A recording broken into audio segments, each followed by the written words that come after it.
My daughter burst into my empty house and froze. "Dad, why are you starving when you have a $7,000 pension?" But before I could answer, my son confidently interjected, "Because I give all his money to my wife." A moment later, my daughter closed the door from the inside, and what she did paralyzed my son. Before we continue, please subscribe to the channel and let us know where you are listening in the comments. I heard the key turn in the lock before I registered what it meant. The sound cut through the quiet house like a blade. "Dad, surprise!" Beverly's voice rang bright and expectant through the hallway. I froze in the kitchen doorway, instant coffee still steaming in my hand. She wasn't supposed to come until... When had she said? This week sometime.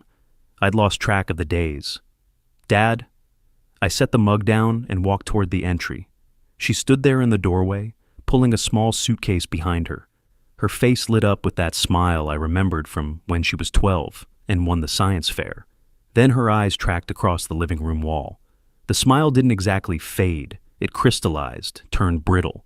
The rectangles were obvious, less faded patches of beige paint where family photos had hung for 30 years, where her mother's landscapes had added color to our life.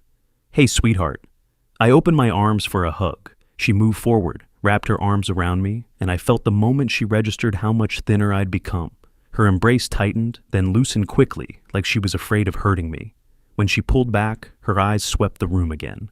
The entertainment center stood empty, its shelves gathering dust. One couch remained, the leather cracked and split, a spring poking through the cushion in the corner where I'd learned not to sit. No curtains on the windows. The evening darkness pressed against the glass. "Dad?" Her voice had changed.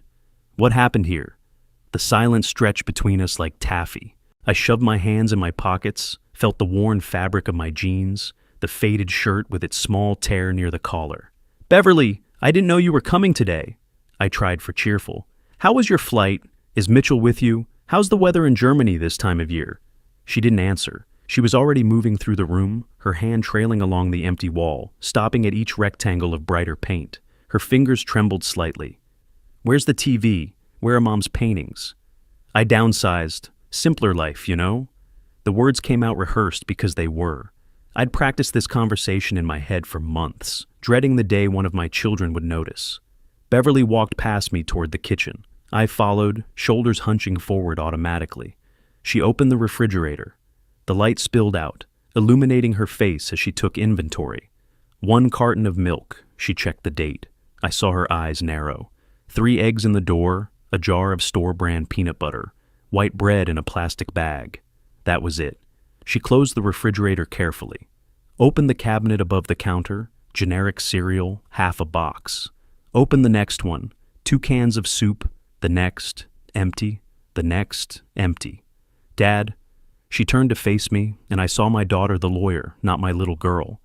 "You get $7,000 pension every month. Where does it go?" $7,243 to be exact. 42 years with Phoenix Fire Department. I'd made captain, made a difference, saved lives. The pension was supposed to mean dignity. "I manage. Don't worry about me." "This isn't managing." She gestured at the barren kitchen, her voice rising. "This is... Dad, are you eating enough? When did you last see a doctor?" She'd spotted the medical bill. I'd left it on the counter because I had nowhere else to put it. $340 for a routine checkup I'd finally gone to when the chest pains got bad. Turned out to be heartburn. Couldn't afford the prescription they gave me for that either. "I eat plenty. You sound like your mother used to." It was a low blow, invoking her mother. Beverly's face tightened. She sat down heavily on the damaged couch, and I winced as the broken spring creaked under her weight. She didn't seem to notice. "Don't deflect. Something is very wrong here." I poured water from the tap into 2 mismatched glasses. The ice maker had broken last year. I brought them over, handed her one. My hands shook slightly. When had they started doing that? "Beverly, please." My voice came out rougher than I intended. "I'm tired. Can we talk tomorrow?" She studied my face for a long moment. I saw her taking in the details, the weight I'd lost, the torn shirt, the way I couldn't quite meet her eyes. Her analytical mind was working, piecing together a puzzle I didn't want solved. "Fine." She stood up, picked up her suitcase. But I'm not leaving Phoenix until I understand what's happening to you. I said nothing. Looked away toward the empty wall. She called an Uber from her phone. We stood in awkward silence until it arrived. She hugged me again at the door, longer this time, and I felt her reluctance to let go. I watched the car's taillights disappear down the street, watched until they turned the corner. Then I sat back on the broken couch, careful to avoid the spring, and stared at the empty entertainment center. She can't know, I thought. She'll try to fix it, and that'll only make things worse with Craig. He needs the money for the kids. His career isn't going like he planned. Judy has expectations. I don't need much. I've learned to get by on less. But something had shifted. Someone had finally seen. Someone had finally asked the questions I'd been avoiding for 3 years. I lay awake that night, staring at the ceiling of my bedroom where the blinds hung broken, letting in the streetlight in orange stripes across the walls. Sleep wouldn't come. Every time I closed my eyes, I saw Beverly's face when she opened that refrigerator. I barely slept after Beverly left. Every time I closed my eyes, I saw her face when she opened that refrigerator. The look of horror, then the calculation behind her eyes as she started adding things up. By 10 in the morning, I'd given up on rest. I sat at the kitchen table nursing instant coffee, the cheap kind that tasted like dirty water, but cost $2 for a month's supply. Through the window, I heard a car door slam. Beverly walked in carrying 4 grocery bags. Didn't knock, didn't ask permission. She went straight to the kitchen and started unpacking. Real eggs, the kind that came in cardboard cartons from actual farms. Fresh vegetables, tomatoes, lettuce, bell peppers. Quality bread from a bakery. Orange juice in a glass bottle. Beverly, you didn't have to. Yes, I did. She cut me off, her movements sharp and efficient. Anger channeled into action. She opened the refrigerator, started arranging everything with the precision of someone organizing evidence. We're having a real conversation today, Dad. No deflecting. I wanted to protest, wanted to explain that I was fine, that she was overreacting. But the words died in my throat as I watched her put actual food into my empty refrigerator. And the shame was too heavy to speak through. The front door opened. I heard it before I saw Beverly's reaction. Her whole body went rigid, her hands frozen mid-motion as she was putting milk on the shelf. Completely worth it, babe. Did you see the look on her face when you... Craig's voice, loud and easy, cut off as he entered the kitchen. Oh, Beverly? He stood in the doorway holding shopping bags. Nordstrom, Saks, Fifth Avenue. The branded logos seemed to glow under the kitchen fluorescent light. Behind him, Judy carried 2 more bags, her face flushed with shopping excitement that hadn't yet faded. Beverly straightened slowly, closed the refrigerator door, stepped between Craig and the kitchen doorway. Not aggressive, just occupying the space, blocking his casual exit. Craig! Her voice had gone cold, courtroom cold. Dad gets $7,000 pension. Why is there no food in this house? Craig shrugged, set his bags down carelessly on the floor. Because I give all his money to my wife. Dad's fine with it, right, Pop? He looked at me, expecting the automatic confirmation I'd given him every month for 3 years. My mouth wouldn't work. The words I'd rehearsed. He needs it more. The grandkids have opportunities I never had. It's better this way. Stuck somewhere between my brain and my tongue. Dad, Beverly's voice cut through my paralysis. Look at me. Are you fine with this? I stared at the table, saw my reflection distorted in the cheap laminate surface. Judy moved into the kitchen, set her bags next to Craig's. Your father doesn't need much, but our children need music school, private coaching, SAT tutors. He understands family comes first. Family comes first, Beverly repeated slowly, each word crystallized. She closed the kitchen door. Not a slam, just a firm click of the latch that sounded like a gavel in the sudden silence. Craig, you have exactly 1 week to return Dad's money, or I file criminal charges for financial exploitation of a vulnerable adult. In Arizona, that's a felony. Craig laughed, actually laughed. You can't be serious. Beverly pulled out her phone, turned it to show him the screen.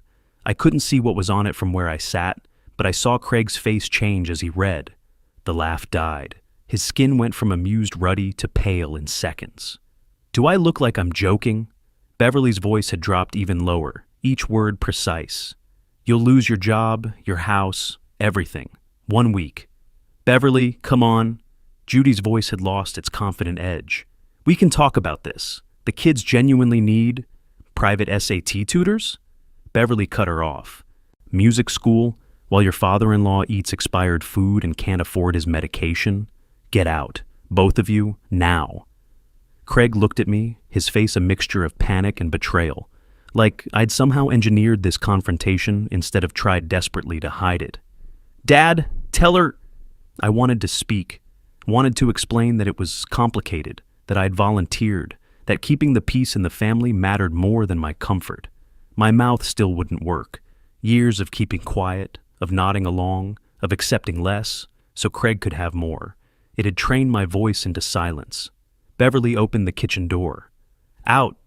They left, Craig grabbing his bags clumsily, Judy following with her Nordstrom purchases clutched to her chest like shields. The front door closed. Not slammed, Craig had never been one for dramatic exits. Just closed, firm, and final. Beverly sat down across from me at the table. Neither of us spoke for a long moment. "You researched Arizona law," I finally managed. My voice came out hoarse, unused. "Last night at the hotel, Arizona Revised Statutes Section 46456, Elder Financial Exploitation, Class 2 felony. I wasn't bluffing, Dad." She reached across the table, put her hand over mine. "Why didn't you tell me?" "Because you live in Germany," I thought. "Because you have your own life. Because Craig is your brother. Because I'm the parent and I'm supposed to have it together. Because admitting it makes it real." "He needed it more," I said instead. "That's not your decision to make for yourself." Her grip tightened on my hand. "He was stealing from you. Do you understand that?" I did. Somewhere deep down, I'd understood it for a long time. But understanding and acknowledging are different countries, separated by a border I hadn't wanted to cross. For the first time in years, maybe since Janet died, maybe since even before that, something shifted inside my chest. Not hope exactly, not yet, but something like spine straightening. Someone had fought for me. My daughter had walked into my empty house and said enough. Maybe I could say enough too. 2 days passed since Beverly's ultimatum. The house felt different. The groceries in my fridge were proof someone cared. But I knew Craig wouldn't surrender easily. I'd been a fire chief for 32 years. I recognized tactical retreat when I saw it.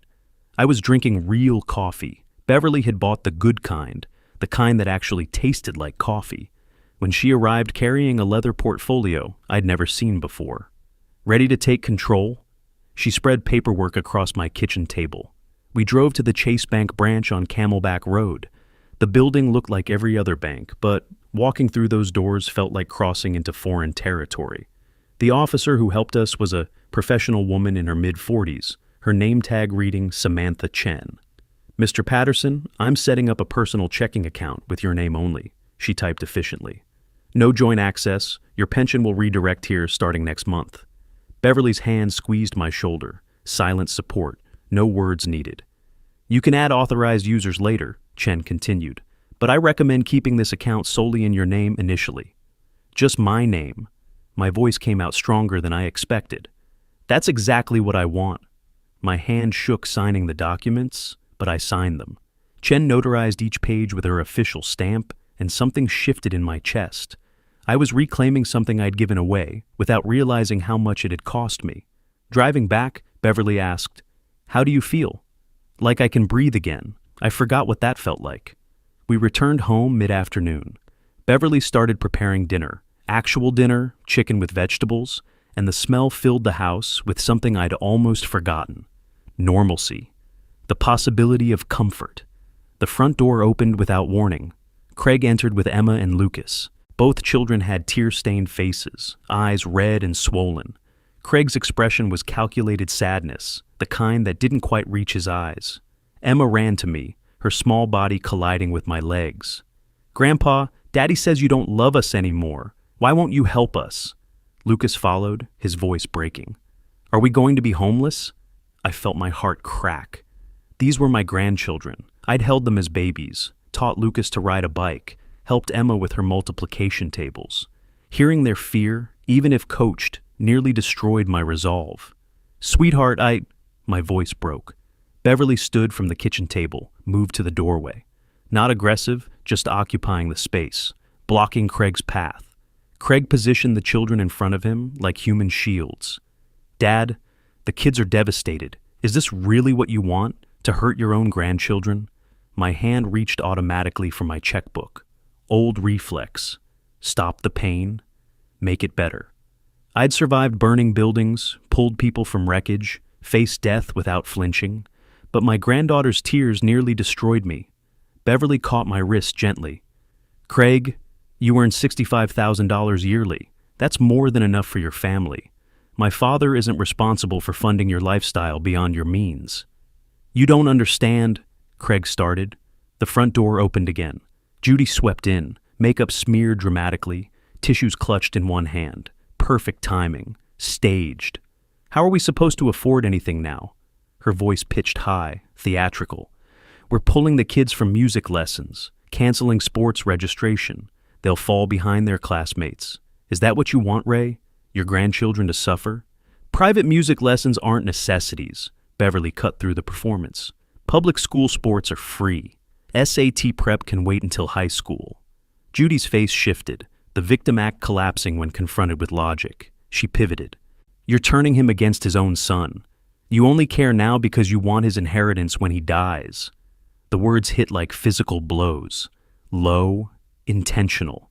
Beverly pulled out her phone, turned it toward Craig. Your dealership lists manager salaries publicly. Base $65,000 plus commission. Average Phoenix family expenses, housing, food, utilities, roughly $4,500 monthly. That leaves a surplus. You're not struggling, you're overspending. She scrolled to another screen. You're teaching your children that emotional manipulation works, that exploiting elderly family members is acceptable. Is that really the legacy you want? Craig had no response. His mouth opened, closed. Emma looked up at him, confused by the sudden silence. Get out, Beverly said quietly. Take your performance somewhere else. Craig grabbed Lucas's hand, gestured for Emma to follow. His parting shot came from the doorway. You'll regret this, Dad. Family is supposed to stick together. I stood at the window watching them drive away. Emma's small face pressed against the rear window, looking back at the house, at me. Beverly came beside me. You okay?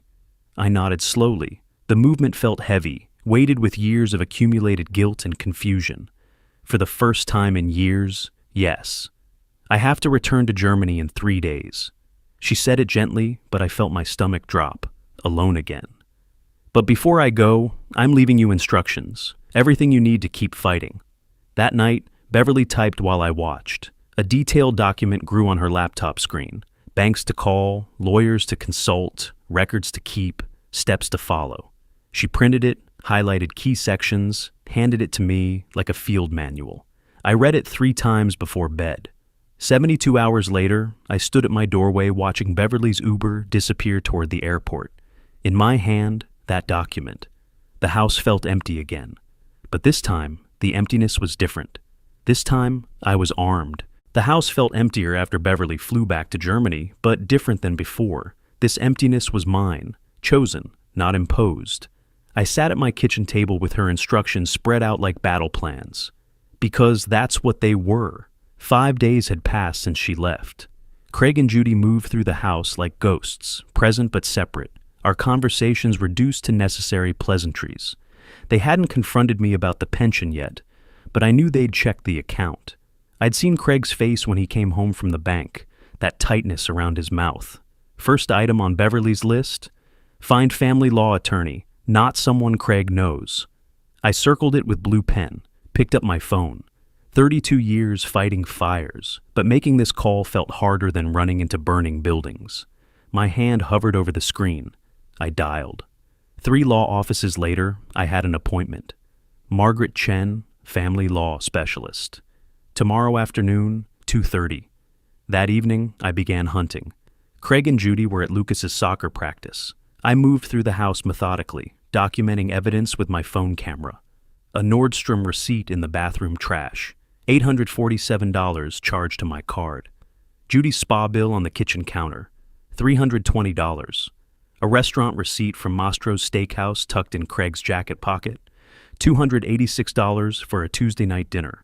I photographed each one, making sure dates and amounts were clear. Created a folder on my phone labeled Records, not evidence. If Craig saw my phone somehow, I didn't want him to know what I was building. The next day I drove to downtown Phoenix. The attorney's office was in a modern building near the courthouse. I parked 3 blocks away, walked the rest. Probably paranoid, but I couldn't risk Craig seeing my car at a law office. I felt ridiculous wearing sunglasses indoors, like some spy movie character. But I kept them on until the elevator doors closed. Margaret Chen's office was smaller than I expected, efficient. Her desk was clean except for a laptop and a yellow legal pad. She stood when I entered, shook my hand firmly. "Mr. Patterson, please sit." I sat straight-backed in the chair across from her desk, hands folded, fire chief posture returning without conscious thought. "How long has your son been controlling your finances?" 5 years, maybe longer." The admission tasted bitter. I didn't want to admit it was control. She made notes on her legal pad. "Did he ever threaten you, physically intimidate you?" "No, he used my grandchildren, said they needed things. I couldn't say no to them." Her pen paused. She looked up, and I saw understanding in her eyes that made my throat tight. "That's emotional coercion, harder to prove legally, but we can build a civil case." She pulled out a printed packet, slid it across the desk. "Arizona revised statutes on elder financial exploitation. Criminal charges require evidence of threats or forgery, but civil recovery and asset protection, those are achievable." She explained options: changing my will, establishing power of attorney with Beverly, documenting the abuse, possible civil suit for recovery of funds. Her voice was steady, factual, but not cold. Professional. "First step, document everything. Every receipt, every expense, every conversation. I need 6 months of financial records, photographs of your living conditions, evidence journal showing the pattern. I can do that. Mr. Patterson, if you do this, change your will, cut him off, there's no going back. You understand that?" I met her gaze. "Yes. You're not punishing him. You're protecting yourself. There's a difference." Her fee was $350 per hour, $3,500 retainer. I winced but agreed. This was what having my pension back meant. I could afford to protect myself. That evening, Beverly called via video. The time difference meant it was her evening, my morning coffee. She looked tired. "How did it go?" She said I have options, more than I thought. I adjusted the laptop angle so she could see my face better. "I'm going to fight, Beverly, really fight." Over the following weeks, I became a covert investigator. When Craig and Judy left, work, errands, children's activities, I photographed evidence. Luxury clothing tags still attached in Judy's closet, never worn. Craig's golf club membership renewal notice, $2,400 annually. Children's activity schedules showing piano lessons at $200 monthly. Travel soccer at $1,800 per season. Private swim coaching at $150 weekly. I photographed my own bedroom. Single cheap lamp, worn bed sheets with holes, clothes I'd mended myself, the stitching visible and crude. The contrast was damning. I created a spreadsheet matching credit card statements to receipts, $4,800 monthly going to Craig's lifestyle, leaving me $2,200, barely livable in Phoenix. Mitchell, Beverly's husband, helped organize the data remotely, financial analyst by trade. He turned my scattered evidence into clear patterns, graphs showing the systematic exploitation over 5 years. One evening, Craig found me at the kitchen table with my laptop open. I closed it quickly, but not before he glimpsed the spreadsheet. His eyes narrowed. "What are you working on, Dad?" I met his gaze, held it. "My future. Where'd your pension go this month?" "My account, my money." His face darkened, jaw tightening. "We have an agreement. We had an arrangement." My voice stayed level, despite my racing heart. "It's over." He stormed out. My hand trembled after, coffee sloshing in my cup. But I hadn't backed down. Small victory. Huge significance. 3 weeks into evidence collection, I had overwhelming documentation. Attorney Chen reviewed everything via secure email. Her response came within hours. "This is excellent. You have enough for civil case and will change. Next step, make your financial independence permanent. Recommend closing all joint accounts, establishing power of attorney with your daughter. Can you come in next week?" I read the email twice. This was real now. No turning back. I scheduled the appointment. That night, I was at the kitchen table with my laptop when Craig entered. I'd been reviewing the spreadsheet one more time, making sure everything was accurate. Didn't hear him come in. He stood in the doorway for several seconds before speaking, long enough to see the screen, to see the columns of numbers, the highlighted discrepancies, the evidence compiled against him. "What are you working on, Dad?" I met his gaze. "My future." The tension shattered like glass dropped on concrete. Craig's expression shifted through several emotions: confusion, realization, anger, before settling into something cold and calculating. He knew something was coming. He just didn't know what. The night Craig saw my spreadsheet, I barely slept. I knew he suspected something, but he couldn't know how far I'd already gone. This morning, I was finishing it. Mid-April sun warmed my car as I sat in the Chase Bank parking lot, gathering courage. 3 minutes passed while I stared at the folder in my passenger seat. Attorney Chen's voice echoed in my head. "You're not punishing him. You're protecting yourself." I picked up the folder and walked inside.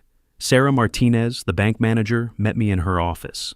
Professional suit, kind eyes, the kind of person who'd seen situations like mine before. "Mr. Patterson, I have your account flagged for vulnerable customer protection. Let's review what you're requesting." I spread the documents across her desk. Power of attorney from Beverly, notarized at the U.S. Embassy in Berlin. Instructions from Attorney Chen. My own handwritten list of accounts to close. I need to close all joint accounts immediately. Cancel any credit cards with my son's access. Issue new cards to me only, with my daughter Beverly as authorized user. Martinez nodded, made notes. "Once we process this, the joint accounts will be inaccessible to anyone except you and Ms. Beverly Patterson Hughes. Are you certain?" I've never been more certain of anything. The signatures came easier than I expected. First document, my hand trembled. By the third, it steadied. Each signature was a small act of rebellion against 5 years of silence. Martinez stamped each form with her official seal. Thunk, thunk, thunk. The sound of finality. I walked out of that bank taller than I'd entered. Sunlight hit me differently, warmer somehow. Back home, I made lunch. Real lunch. Sandwich with actual deli meat from the goods section at Safeway, fresh vegetables, real cheese. I sat at my kitchen table and ate slowly, savoring each bite like freedom had a taste. 2 hours had passed since I left the bank when Craig's card declined at a Safeway across town. I learned this later. He'd been buying steaks, wine, expensive cheese. Tried the card 3 times. The cashier suggested calling his bank. He called from the parking lot. Learned the accounts were closed. I was finishing my sandwich when the front door slammed open. Craig stood in the doorway, face red, breathing hard. "What did you do?" "My card was declined. Are you insane? We have bills. We have kids." I set down my sandwich, took a sip of water, met his eyes. "You have a job. You have a salary. Use that. You can't just cut us off. We've lived here for 6 years. We have rights." I stood slowly. "You have no rights. This is my house, my money, my pension that I earned risking my life for 32 years. You never paid $1 in rent." Judy rushed in behind him, her face flushed with humiliation. "You're destroying this family. Your own grandchildren will suffer because you're being selfish." "I'm being selfish?" The words came out colder than I intended. "I've eaten peanut butter for dinner while you bought $700 dresses. I declined medical appointments while Craig paid for golf club memberships." Craig paced the kitchen, pulling at his hair. His voice rose progressively, desperation bleeding through anger. "You're senile. Beverly's brainwashed you. We'll contest this. You're not mentally competent. We'll call social services. Tell them you can't care for yourself." I sat back down, picked up my sandwich, took another bite. My calm seemed to infuriate him more than any argument could have. "You have 60 days to find other housing. I'm filing eviction paperwork tomorrow. This conversation is over." Craig stormed toward the bedroom he and Judy had claimed. The door slammed hard enough to rattle the frame. 30 minutes later, Judy returned from wherever she'd Ubered after her card declined. Her humiliation had transformed into panic. "Do you know what it's like having your card declined in front of people?" I looked at her, really looked at her. "Yes, Judy, I do. I've been declining medical appointments for 3 years because I had no money. But you wouldn't know that, would you?" She had no response. Retreated to join Craig in their bedroom bunker. After they left, I sat alone. My hands shook, adrenaline crash. but underneath the trembling was steel. For 5 years, I'd let them take everything because I thought I was being a good father, a good grandfather. But good fathers don't let themselves be destroyed. Good fathers teach boundaries. I called Beverly. She was at work in Germany, took the call in a conference room. She saw my face and knew immediately. "You did it." I nodded. "How do you feel?" I considered the question. Terrified, but free. Like I just walked out of a burning building and can finally breathe. That evening, I sat in the living room, not hiding in my bedroom anymore.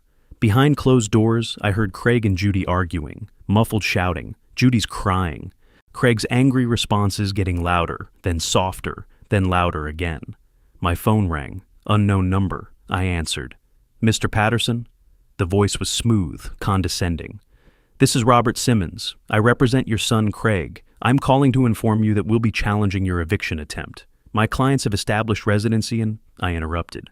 "Tell your clients to be out in 60 days, or I'll have the sheriff remove them. My attorney is Margaret Chen." I gave him her contact information. Direct all future communication through her. I hung up. My heart pounded, but I didn't regret it. War had officially begun. Living with Craig and Judy after cutting off their money was like living on a battleship after declaring war. We orbited each other in hostile silence, but the house was mine again.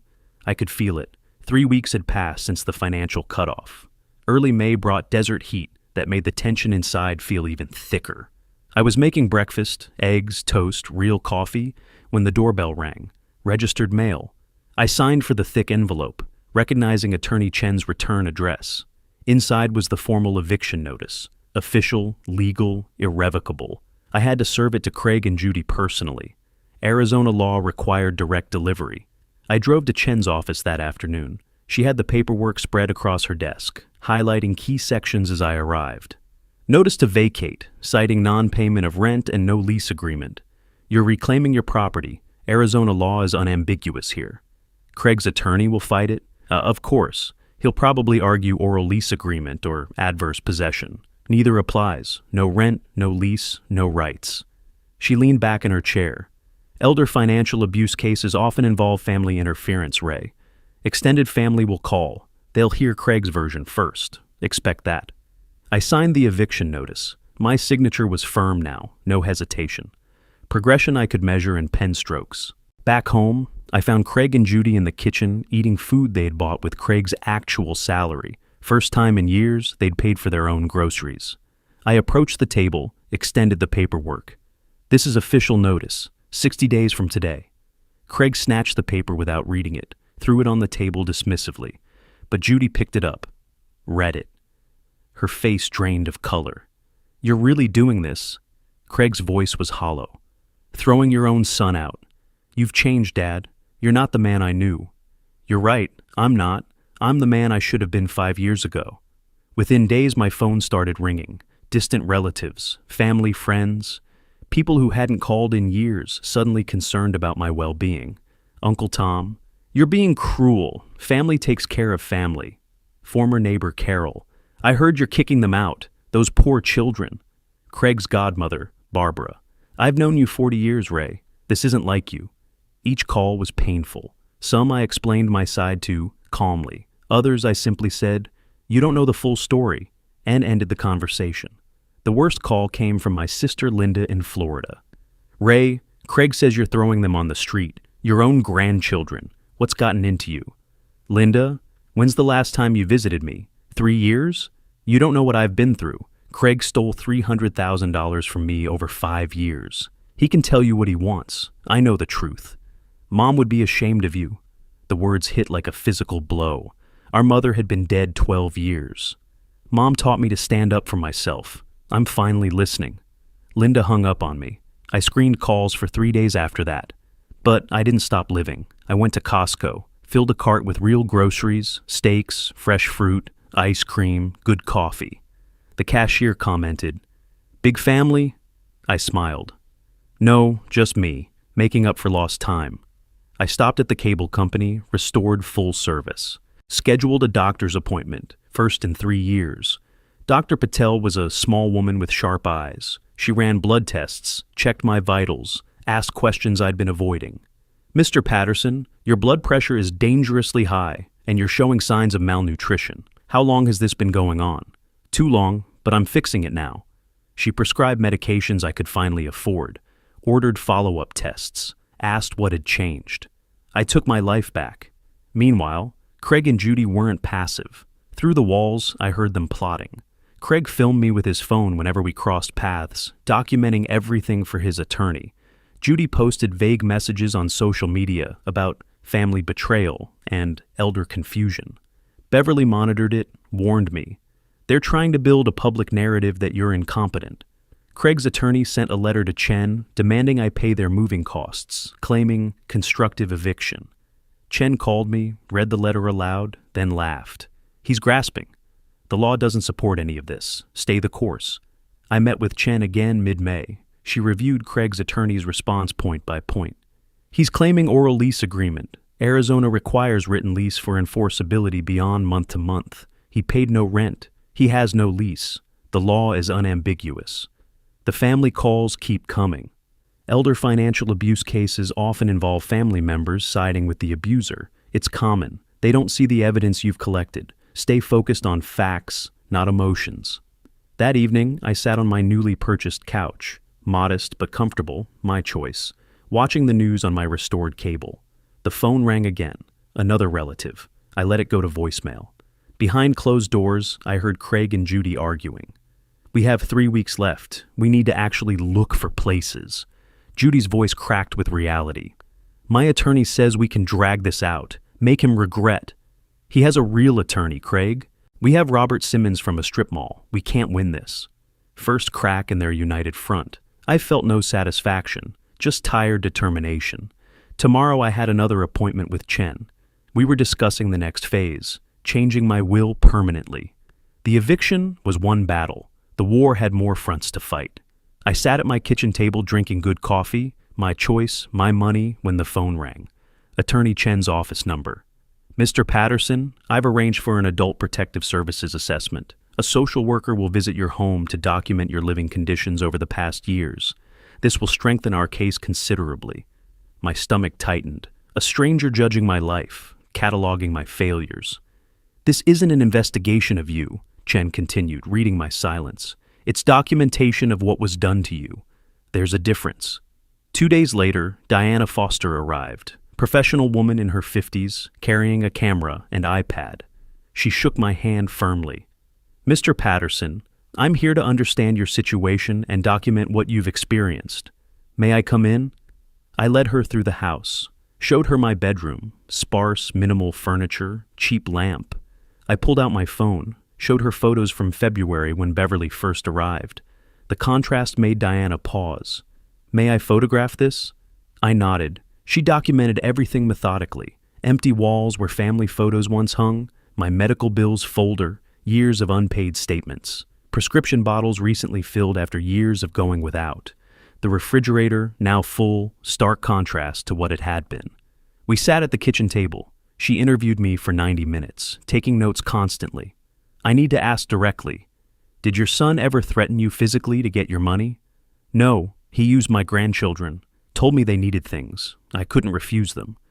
When did you start skipping meals? I had to think. Maybe 3 years ago, when Craig said the kids needed expensive sports equipment, I figured I could eat less. The words sounded worse spoken aloud than they had in my head. Why didn't you ask for help sooner? He's my son. My throat tightened. I kept thinking it was temporary, that he'd get back on his feet. I didn't want to admit I was being used. Diana's expression remained professional, but I saw understanding there.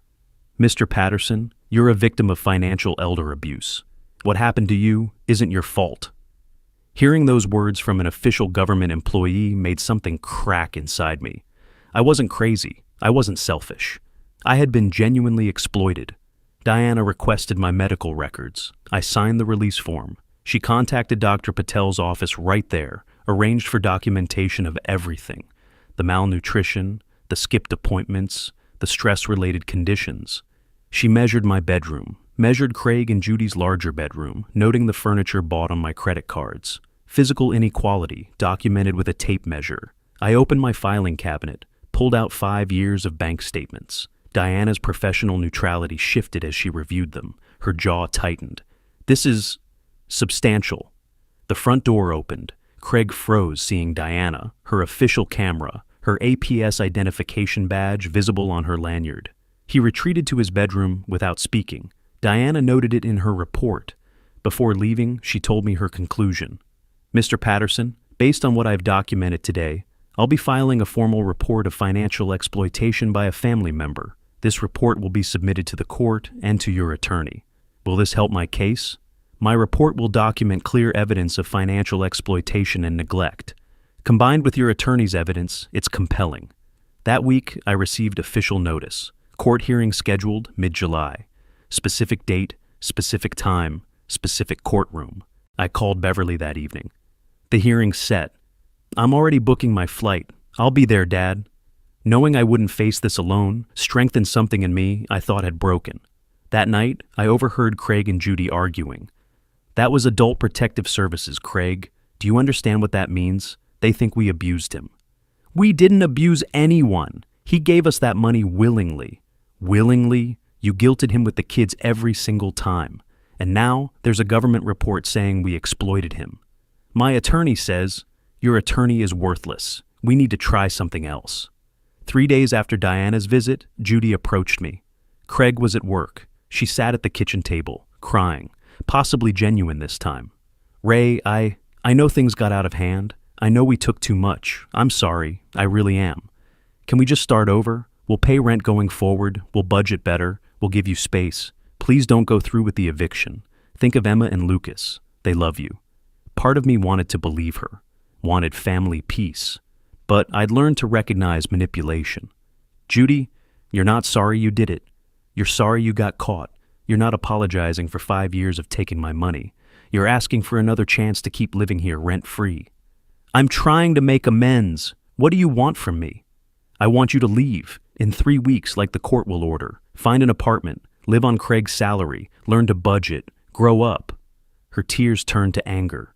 "You're going to regret this. Those kids will never forgive you." "Then I'll live with that. But I won't live as your ATM machine anymore." 1 week before the hearing, I received Diana's completed report via email from Chen. 18 pages, detailed, damning, section headers, evidence of financial exploitation, documentation of neglect, medical impact assessment, photographic evidence. Chen's accompanying message: "This is excellent documentation. Combined with financial records, this significantly strengthens our position. See you in court next week." I printed the report, read every page. My life reduced to clinical language, but also validation, official confirmation. I wasn't crazy, wasn't selfish, wasn't wrong. I had been genuinely exploited. The night before the hearing, I sat on my couch, report on the coffee table. Tomorrow changed everything. Win or lose, there was no going back. I'd walked into burning buildings knowing I might not walk out. But sitting in Beverly's rental car heading to court, I was more terrified than I'd ever been fighting fires. This fire had been burning for 5 years, and today, it either got extinguished or consumed what was left of my family. Beverly parked, squeezed my hand. "You've got this, Dad. The truth is on your side." I nodded. Couldn't speak. Got out of the car. The courthouse hallway was cold despite July heat outside. I wore my best suit, bought specifically for this, first new clothes in years. Margaret Chen stood nearby, reviewing documents, 3 accordion folders on a rolling cart. Across the hallway, Craig and Judy sat with Robert Simmons. Craig alternated between angry glares and nervous fidgeting. Judy looked defeated. The bailiff called us in. Judge Elizabeth Morrison presided. Mid-60s, sharp eyes, no-nonsense demeanor. She reviewed the case summary aloud. Eviction proceeding, Patterson versus Patterson, with allegations of elder financial exploitation. Hearing it spoken officially made my hands shake. Chen presented first. Methodical. Devastating. Bank statements projected on screen. 60 months of transfers, each one documented. The total appeared in red. 341,127. Your Honor, over 5 years, the defendant transferred $340,127 from his father's accounts. The father, meanwhile, was documented by Adult Protective Services as malnourished and living in substandard conditions. Chen clicked through slides. Each click was a hammer blow. Receipt, statement, receipt, statement. The visual rhythm of exploitation. Photographs appeared on screen. My empty refrigerator from February. Judy's closet full of designer items, tags still attached. Craig's golf club membership renewal. My sparse bedroom next to their better furnished room. No commentary needed. The pictures told the story. Dr. Patel's medical affidavit was read into record. Vitamin deficiencies, weight loss, untreated hypertension, skipped cancer screening. Mr. Patterson risked his health, possibly his life, because he had no money for health care, while his son's family enjoyed spa treatments and steak dinners. Craig's attorney Simmons attempted defense. Verbal agreement, gifts to grandchildren, Beverly manipulating for inheritance. Each argument sounded weaker than the last. Judge Morrison allowed Craig to testify. He claimed he was helping me manage money, that I wanted to help my grandchildren. His voice rose when questioned, became defensive. Your Honor, there's no evidence of coercion, Simmons started. Judge Morrison cut him off. Counselor, I've reviewed the social worker's report. Emotional manipulation of an elderly parent constitutes coercion under Arizona statute. Continue. The judge turned to me. Mr. Patterson Sr., did you feel you could refuse your son? My voice came out quiet but steady. No, Your Honor. He used my grandchildren. Every time I hesitated, he'd say they needed something. I couldn't say no to them. Judge Morrison removed her reading glasses, made direct eye contact with Craig. Mr. Craig Patterson, your father received $7,000 monthly. Where did that money go? To his grandchildren's education, activities, their future. Not what I asked. Where specifically did it go? Craig stammered, pointed at Beverly accusingly. She's poisoned him against us. She wants his inheritance. Judge Morrison's expression hardened. After closing arguments, she didn't deliberate, delivered her ruling immediately. I've presided over family law cases for 18 years. This is among the clearest examples of financial elder exploitation I've encountered. Mr. Craig Patterson, you systematically drained your father's retirement income while he lived in poverty. You used his love for his grandchildren as leverage.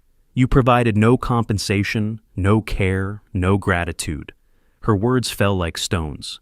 The law is unambiguous. Mr. Ray Patterson owns this property. You pay no rent. You have no lease. Your claimed oral agreement is unsupported by evidence and was obtained through emotional coercion of a vulnerable adult. Craig's face drained of color. Therefore, eviction is granted. You have 30 days to vacate the property. Additionally, I'm ordering financial restitution in the amount of $50,000, payable over 5 years at $833 monthly, beginning 60 days from today. Judy covered her face with her hands. Finally, I'm ordering that a copy of this judgment and the Adult Protective Services report be filed with the Arizona Attorney General's Elder Abuse Unit for their review regarding potential criminal charges. The gavel struck. I exhaled a breath I didn't know I'd been holding. Beverly hugged me. I was shaking. Chen packed her documents, satisfied. Across the room, Craig sat frozen. Judy was crying, genuine this time. Craig looked at me across the courtroom. Our eyes met. I expected hatred. Instead saw broken confusion, as if he still didn't understand how it came to this. I looked away first. Outside, afternoon sun was brutal. Beverly and I sat on a concrete bench near the courthouse steps. Neither of us spoke for several minutes. How do you feel? She finally asked. I considered the question, like I just put out a 5-year fire, exhausted, relieved, and sad. He's still my son. I didn't want it to end this way. Beverly nodded. But it had to end. Yes, it had to. We sat watching people enter and exit the courthouse. Divorces, custody battles, evictions, everyone fighting someone. This wasn't victory, it was survival. And survival was enough. Tomorrow, Craig and Judy would begin packing. In 30 days, my house would be mine alone again. The house had become a silent war zone. Craig and Judy moved through rooms like ghosts, packing boxes, making phone calls to apartment complexes, never speaking to me. I'd won in court, but living with them during these final weeks felt like occupying enemy territory. The tension was physical, You could feel it pressing against your skin when you walked from room to room. Tomorrow, I would make the victory permanent. I sat at my kitchen table, reviewing the estate attorney's intake questionnaire. Questions about assets, beneficiaries, funeral wishes. Stark reminder of mortality, but also opportunity to control my legacy. Each question forced me to confront what I was leaving behind and who deserved to receive it. Thomas Wright's office was downtown, modern building with pale gray walls. He was my age, maybe older, with kind eyes that had seen their share of family conflicts. The kind of eyes that didn't judge, just witnessed.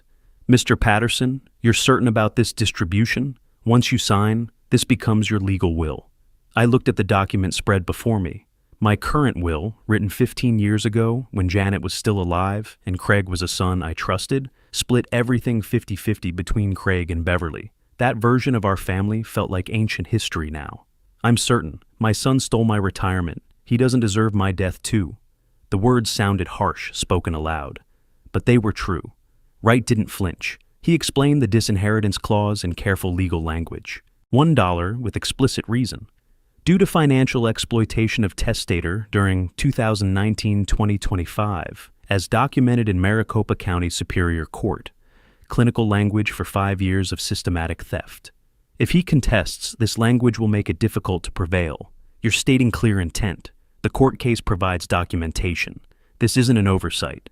Good. I want it clear this wasn't senility or confusion. This was choice. I signed 3 copies. My hand was steady. The pen moved smoothly across each signature line. 1 copy for my safe deposit box. 1 for Beverly. 1 for Wright's files. The notary public witnessed each signature, her stamp thudding against the paper. Official, final, irrevocable. Wright sent a certified letter to Craig that afternoon. Arizona law didn't require it, but it prevented future claims of a hidden will. 3 days later, I was making coffee when the mail carrier pulled up. I watched from the kitchen window as she walked to the door with the distinctive green certified mail slip. Watched Craig answer in his rumpled work clothes, sign for the letter, tear it open right there on the doorstep. His body language changed instantly. The casual way he'd opened it shifted to rigid stillness. I saw him read the first page, then the second. His face went pale. He came inside holding the letter like it might burn him. Walked past me without speaking, without looking. His bedroom door closed with a controlled click that was somehow worse than a slam. Muffled shouting followed, Judy's voice high and sharp, Craig's defensive and rising. I couldn't make out words, just the rhythm of accusation and denial. 2 days before moving day, I encountered him in the hallway. We'd been avoiding each other, but the house was only so big. "You really sent me a copy of your will?" His voice was quiet, dangerous. "You couldn't even wait until you were gone to twist the knife?" "It's not about punishment, Craig. It's about consequences. You made choices. This is what they cost." He stared at me for a long moment, struggling to find words. Finally, he just shook his head and walked away. Through the bedroom wall that night, their argument was clearer. "Your father left you $1, Craig. $1. Do you understand we've lost everything because you couldn't stop taking his money? He had plenty. We needed nothing. I needed designer bags. You needed to look successful. And now we're moving into an apartment that smells like mildew." Moving day arrived with harsh morning sunlight. The U-Haul backed into the driveway at 7:30. I stayed in my bedroom with the door closed, reading a book I wasn't absorbing, just waiting for it to be over. Heavy furniture scraped across floors. Boxes dropped with hollow thuds. Judy directed the movers Craig had hired. 2 young guys who worked quickly, probably sensing the tension. Then I heard the children's voices. Emma and Lucas, confused about the move. Emma asking, "Why can't we stay here? This is our home." Judy's response was sharp. "Because your grandfather wants us to leave." It broke my heart, but emerging would only make it worse. Truck doors slammed repeatedly over 2 hours. Finally, silence. The engine started with a diesel rumble. I walked to the living room window, watched the U-Haul lumber down the street. Craig's sedan following. Watched them turn the corner. Disappear. The house settled into quiet so complete it felt unnatural. I sat on my bed for 10 minutes, not moving, just breathing, then stood and walked through the house, empty spaces where their furniture had been. Carpet showed indentations from years of weight, cleaner than it had been in years. Mine. Finally, completely mine. That evening, my phone buzzed. Text from Craig. Dad, I know you're angry. I understand why. I made mistakes. Big ones. But I'm still your son. Emma and Lucas are still your grandchildren. Can we find a way forward? I'm genuinely sorry for how things went. Please respond. I read it 3 times. The father part of me, the part that remembered teaching him to ride a bike, helping with homework, wanted to respond. Wanted to believe Craig finally understood. But I'd learned to recognize manipulation's patterns. The text didn't say, I'm sorry I stole from you. It said, I made mistakes. Passive, vague. It didn't acknowledge the harm, just regretted consequences. And it invoked the grandchildren. Same old tool. I typed a response, deleted it, typed another, deleted that too. Finally, I left it unanswered. Sometimes silence is the only honest response. That night, I walked through the empty house, turning on lights in each room, claiming territory, making it known that this space was mine now. I sat in the living room on my old couch, the only furniture remaining. The house felt enormous around me, empty but full of possibility. My phone rang. Beverly. How are you doing? They're gone. And I have my house back, and I'm alone, and I think that's okay. It won't be for long. Her voice carried excitement I hadn't heard in months. I have news. The Phoenix office is opening in 2 weeks. My company approved my transfer. I'm moving back to the States, permanently. Something tight in my chest loosened. Really? Really, Mitchell will stay in Germany for now, visit monthly. But I'm coming home, Dad. We're going to fix up that house, make it yours again. Fresh start. I looked around at empty walls, worn carpet, old couch with its familiar spring, nodded even though she couldn't see. Fresh start, I like the sound of that. 2 weeks of living alone in the house had been strange, peaceful but hollow, like living in a museum of my own life. I'd established routines, coffee on the patio at sunrise, reading, simple meals. But everything felt temporary. Today, that changed. Beverly was coming home, not for a visit, but for good. I parked at Phoenix Sky Harbor, watching planes descend through desert heat. Her text came, landed, baggage claim in 10. I drove to the terminal, saw her emerge with 2 large suitcases, waving when she spotted me. She looked different, lighter, excited. I hadn't felt this hopeful in years. Inside the house, Beverly walked slowly through each room. I watched her take in the emptiness, bare walls, worn carpet, years of neglect visible everywhere, her jaw set with determination. It's emptier than I expected, but it's yours now, really yours. How does that feel? Like I'm living in potential. Everything here can be what I choose now. Then let's choose.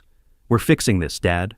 We drove to furniture stores. At a showroom, the salesman showed us a sectional, deep gray fabric, comfortable cushions.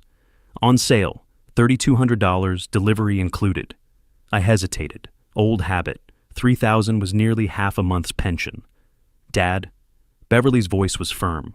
Stop calculating poverty math. You can afford this. Buy the couch you actually want. I ran my hand along the fabric, sat down, sank into cushions that didn't poke springs into my back. We'll take it. Over 2 weeks, we transformed the house. Bought paint. Beverly chose warm tan for the living room. We painted together, laughing when paint speckled our clothes. The sectional arrived on day 3. I sat on it that evening, Beverly beside me, and felt something inside me unclench. We assembled IKEA furniture, bookcases, kitchen table, nightstand. Instructions spread across the floor, moments of frustration, then satisfaction when pieces clicked together. Normal activities. Family working towards something good. Beverly insisted on plants. Empty house needs life. We bought 4, 2 for living room windowsills, 1 for kitchen, 1 for my bedroom. They're resilient, she said. They'll grow if you give them what they need. I understood the metaphor. We hung family photos she'd brought from Germany, me and Janet at our wedding, Beverly as a child, Craig's high school graduation photo. That one hurt, but Beverly insisted. This is who he was, not who he became. You're allowed to remember both. We bought a new TV, 55 inches. I chose what I wanted, set it up with Beverly reading instructions. When it powered on, I felt absurdly proud. The house was becoming mine, not just legally, but actually. 10 days after Beverly arrived, an envelope came, certified mail, from Craig's attorney. I opened it at the kitchen table. New table. Beverly had made sandwiches. Inside, certified check. $833. Memo line. Court-ordered restitution, one of 60. I stared at it. This represented 5 years of exploitation compressed into monthly payments. Craig would send this check 60 times. A constant reminder of what he'd done, what we'd both lost. From Craig, court-ordered. This feels wrong somehow. Beverly watched me, didn't interrupt. You could deposit it. You could burn it. It's yours. What do you want? I thought about it. I didn't need Craig's money anymore. My pension was mine. I could afford life. This money felt tainted. I opened my laptop, searched Phoenix Elder Abuse Prevention Charity, found Senior Support Services of Arizona, read their mission, protecting vulnerable seniors from financial exploitation, neglect, and abuse. Perfect. I donated the full amount online. In the comments, this donation comes from a court-ordered restitution payment I received after being financially exploited by a family member for 5 years. I hope it helps prevent someone else from experiencing what I did. Hit submit. I'm donating it, all of it, to elder abuse prevention. I don't want his money. I wanted my dignity back. I got that. Beverly squeezed my shoulder. Then that's what you do. This was never about money. No, it never was. Late afternoon, late August. We sat on new patio furniture, small table, 2 chairs, umbrella providing shade, cold drinks, Arizona sunset, painting the sky orange and purple. The silence was comfortable. How do you feel, really? I looked at the house behind us, fresh paint through windows, plants on sills, new curtains. Looked at my hands steadier than they had been in years. Looked at Beverly. Free. For the first time in 5 years, I feel free. I can buy food without calculating pennies. I can see a doctor without fear. I can sit on my own patio without someone expecting me to fund their life. Free. Do you regret how it ended? The court, the eviction, the will? I regret it came to that. I regret Craig chose money over his father. But do I regret protecting myself? No, not anymore. Have you heard from him? One text. I didn't respond. Maybe someday we'll talk, but not now. He needs to understand consequences first. Real consequences, not just words. And the grandchildren? This hurt. Thinking about Emma and Lucas twisted something in my chest. I miss them, every day, but Craig is using them as weapons. Until he stops doing that, I can't engage. It would just teach them that manipulation works. Beverly nodded. We sat in silence, watching the sunset deepen. The house glowed behind us. Lights coming on with dusk, warm through windows, life restored. Tomorrow we should look at getting you a new car. Yours is ancient. I laughed. Actually laughed, the sound surprising me. One thing at a time. Today, I'm just enjoying sitting on furniture I chose, in a house that's mine, with my daughter who came home. Tomorrow then. Tomorrow. I'd spent 32 years running into burning buildings to save lives. Then spent 5 years letting my own life burn while I watched, paralyzed by guilt and misplaced loyalty. But fires end. And after the flames, you rebuild. I was rebuilding. Not the man I was before Craig took everything. Someone stronger. Someone who knew his own worth. Someone who would never let himself burn again. The sunset faded to deep purple. Stars appeared. Beverly and I sat on the patio in comfortable silence. 2 people who'd fought through fire and found each other on the other side. I had tomorrow now. I had choice. I had dignity. I had my life back. And that was everything. If you like this story, please like this video, subscribe to the channel, and share your impressions of this story in the comments. To listen to the next story, click on the box on the left. Thank you for watching.